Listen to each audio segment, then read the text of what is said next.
शुरू में मैंने जो आपके सामने आयत पढ़ी और शुरू में मैंने जो आपके सामने बात रखी कि अल्लाह ताला आजमाता क्यों है, उसको लिंक कीजिए अब इस बात के साथ। अल्लाह ताला 3 वजहों से आजमाता है। खोट दूर करना हो अगर अपने बंदों का, मिलावट, जिस तरह आप देखते हैं ना सोने की खोट होती है तो उसको दिखाया जाता है और उसमें से खोट निकल कर अलहदा हो जाता है और खालिस सोना रह जाता है।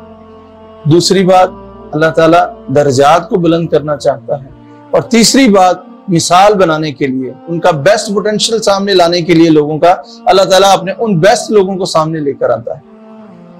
अब इसको रिलेट कीजिए इस बात के साथ कि अल्लाह ताला ने खोट दूर तो करने की जिम्मेदारी हुजूर सल्लल्लाहु अलैहि वसल्लम की थी, तज़किया करने की जिम्मेदारी तो हुजूर सल्लल्लाहु अलैहि वसल्लम की थी, और वो बेहतरीन तज़किया करके उन लोगों के खोट दूर कर वो अपनी जिम्मेदारी पूरी करके चले गए, उनके खोट दूर हो चुके थे। दूसरी बात, उनके दर्जात, जो अमल उन्होंने हुजूर सल्लल्लाहु अलैहि वसल्लम के साथ किए थे उससे बड़े दर्जे नहीं मिल सकते। बदर, उहद, फतह मक्का, बैत रिजवान, जो ये बिशारतें उनके पास थी, अशरा मुबशरा के टाइटल, वो अब दोबारा उनसे बड़े दर्जात उनको नहीं मिल सकते थे। उनके दर्जात भी मुसल्लम हो चुके थे। अल्लाह ने क्यों आजमाया, ये 2 वाकयात क्यों हुए, वो बाकी रहती दुनिया तक उन लोगों को मिसाल के तौर पर पेश करना चाहता था। ये देखो, ये है मेरे बंदे, इन जैसा अमल करना, इन जैसा बेस्ट पोटेंशियल देना है तुमने, ये अगर कर सकते हैं तो तुम भी कर सकते हो। ये अल्लाह ताला की बेस्ट, ये अल्लाह ताला की मशीयत थी, ये अल्लाह ताला की स्ट्रेटेजी थी वो इन लोगों के जरिए से। और ये सोचिए कि अल्लाह की वो मशीयत, अल्लाह का वो जो अल्लाह ने जो समझ लीजिए कि जो इरादा किया था, जो प्लान किया था, वो कितना बड़ा और कितनी अहमियत का हामिल होगा कि अल्लाह ताला ने अपने इन लोगों को चुना, जो हर आजमाइश से, हर भट्टी से गुजर चुके थे, जो साबित कर चुके थे कि वो अल्लाह के चुने हुए लोग हैं। इसलिए अल्लाह ताला ने इस बड़े प्रोग्राम के लिए अपने इन बंदों को चुना। और वो क्या था, एक कहत का मैं हवाला आपको दे चुका हूं, और उसमें हजरत उमर फारूक रज़ियल्लाहु अन्हु का किरदार, उसका पीक अगर देखना है तो ये कहत का दौर देखें, जिसमें वो उन्होंने अपने ऊपर हर चीज को हराम कर लिया था।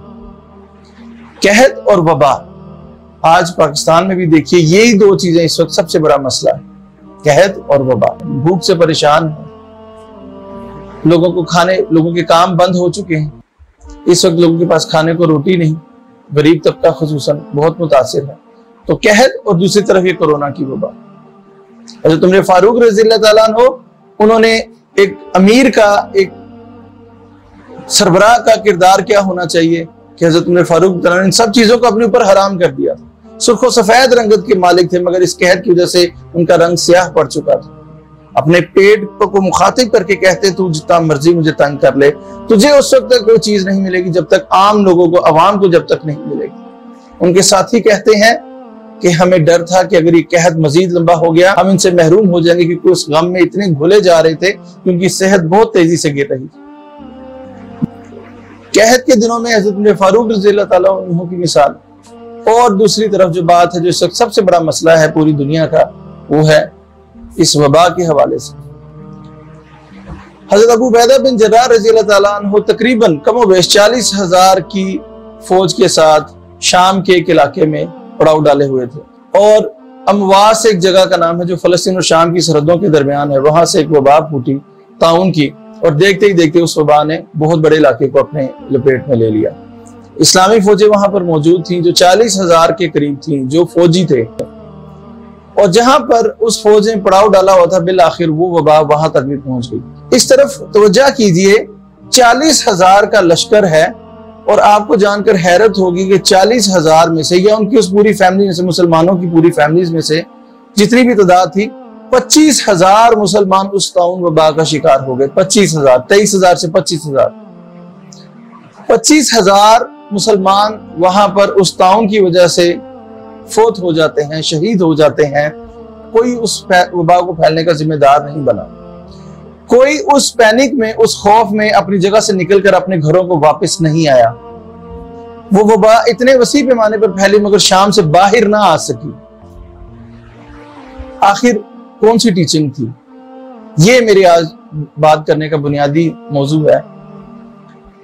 उस वबा में, आगे सुनिए, बड़ी बड़ी कीमती शख्सियात को उस वबा ने निगल ली। उस वबा का शिकार बहुत ही कीमती लोग थे, उस वबा में हजरत अबू उबैदा बिन जर्राह रजी अल्लाह ताला अन्हु शहीद हुए। हजरत मुआज़ बिन जबल रजी अल्लाह ताला अन्हु जैसे सहाबी जो उनसे हैं वो शहीद हुए। हजरत हारिस बिन हिशाम रजी अल्लाह ताला अन्हु, शुरैजेल बिन हसना, यजीद बिन सुफियान जैसा अजीम कमांडर जो उनसे थे, ये सब अजीम लोग और इन्हीं जैसे मर्तबों के लोग इस वबा में शहीद हुए। हजरत अबू उबैदा बिन जर्राह की फैमिली, हजरत मुआज़ बिन जबल की फैमिली, उनके बेटे वो भी इस वबा में शहीद हुए। ये नहीं कि सिर्फ उन्होंने अपनी अकेली जाने उन्होंने कुर्बान की।